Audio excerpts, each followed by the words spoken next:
So let's look at Victoria now. Let's start with Melbourne. It's had a great run. Melbourne's been stunning for pretty much the last decade. There obviously has been a couple of periods of soft growth, but overall spectacular.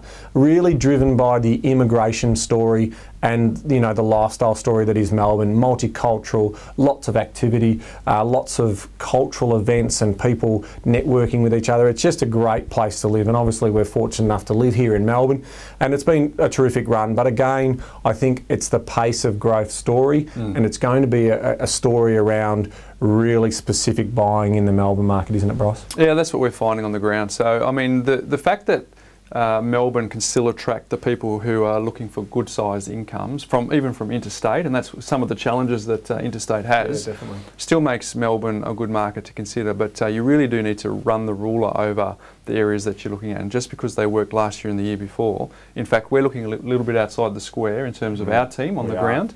To make sure that what we're buying is again not sort of just buying it because we bought it last year, but being really specific, and I think largely around a bit of a yield play. And I think that's a bit of a story that that we'll have across the country in terms of where you buy. True, because the Melbourne market has grown so strongly and had boosts on each of the cycles that the yield's playing catch up.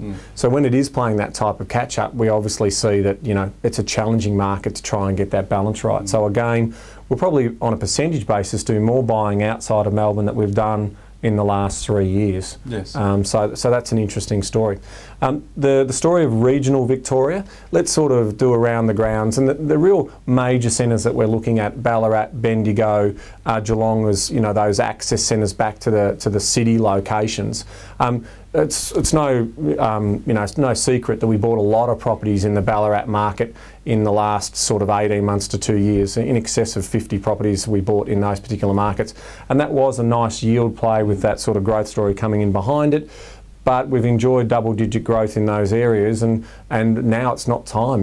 We've had the run, and that's what happens in these regional pockets. They run and then they stagnate. So it's really a timing story, isn't it? Yeah, it's a nice story for our clients too to actually see that, because it was a bit of a leap of faith when we were suggesting that they do go into that Ballarat market, and they were buying at the high 100s, early 200s. But for the similar types of properties now, they're at that mid to high 200s. So it's nice for them to actually see that they actually did put a bit of faith into that, I guess, that location. It served them well. They're getting good yields, but you don't really want to be, if you're taking advice, the old story, if you're taking advice from the taxi driver about that's where you're a bit too late. Yeah. And some of these regional locations are probably a bit too late. But there are opportunities, like when we were in Ballarat 2 or 3 years ago, that exist elsewhere that might give you that nice little run. But potentially, it's worth a pause in those markets. Yeah, it is. So again with Geelong, obviously the change of heavy industry and manufacturing, Ford, Alcoa, those types of things. So even though great lifestyle drivers down the surf coast,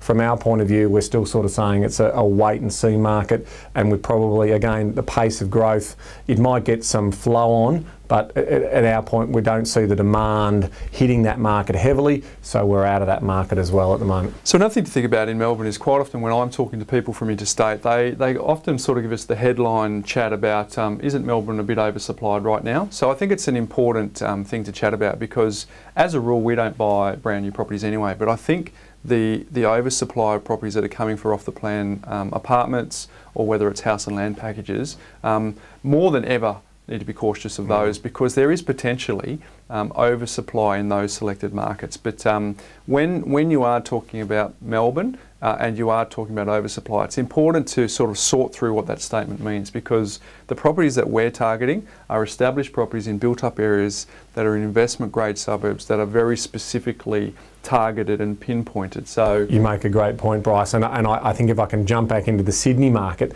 and make that exact same point, we've actually just seen over just slightly under 200,000 dwelling approvals, which is a record number since records have been kept since I think it's about 83.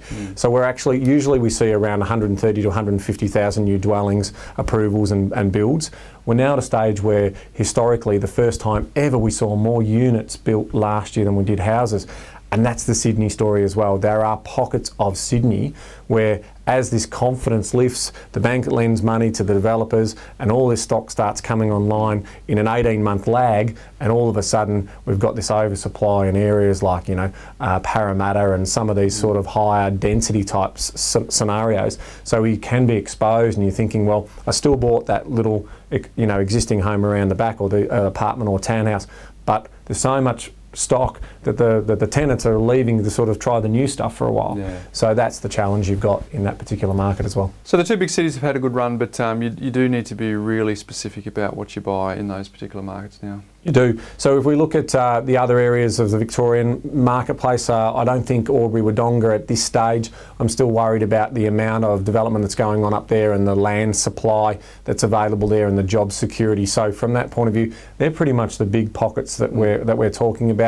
If we go down to Hastings, Sale, Traralgon, that type of area, not seeing any sort of, if the port of Hastings gets built, then that could be a bit of a game changer, but that's sort of on the back burner at the moment. So really that wraps up Victoria. Let's move into Queensland, our third.